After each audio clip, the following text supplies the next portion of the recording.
I wanted to talk to you today about the importance of the feedback conversation and what we need to do to get it right. So, firstly, it's really important because it matters to our teams.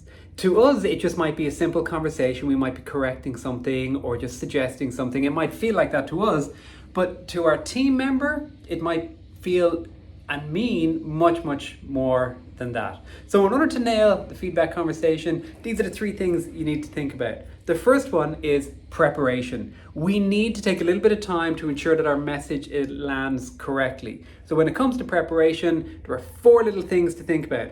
Firstly, what's the outcome you want to achieve? Write that down. Secondly, what are the steps you need to take to achieve that outcome? Thirdly, what are the potential obstacles that could get in the way of having this feedback conversation? For example, does the person not come into the office often, or do they have other stuff going on in their lives that maybe the timing isn't right? What are the potential obstacles? And then the last thing you need to think about in the preparation stage is, how do we overcome these obstacles? So those four things in the preparation stage: what's the outcome I'm after, how am I going to achieve that outcome, what are the potential obstacles, and then lastly, what do I need to do to overcome any potential obstacles? Now, the second thing that we need to be thinking about is the formulation of that feedback. So there are many different ways of giving feedback. Most of the time people revert to the old feedback sandwich, the commend, recommend, commend approach, and that's perfectly fine, except that it can become quite overused. It becomes quite overused, and people are very good at picking up on patterns. So they start to recognize that anytime you give them a compliment or praise them, in the back of their mind they're thinking, what's coming, what does he really want to say?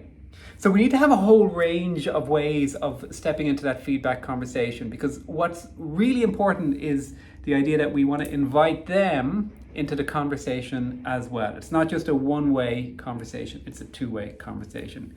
So explore the many different ways. I mean, I've got about 8 or 9 in my back pocket that I often share with people.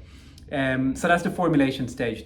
Take a moment to formulate how you want to deliver that feedback. And then the third thing that we need to talk about is the exchange piece. And it is an exchange. It's a back and forth. We invite them into the conversation. We get their viewpoint on it. We make sure that we're hearing them. And then we have a discussion about what the next steps should look like. If anyone wants to give me feedback on that last little piece, I welcome it. So once again, folks, very quickly, the first step is the preparation stage. The second is the formulation stage. And the third is the exchange piece. And if you take the time to do those three things, you are going to nail your feedback conversations. Cheers, folks.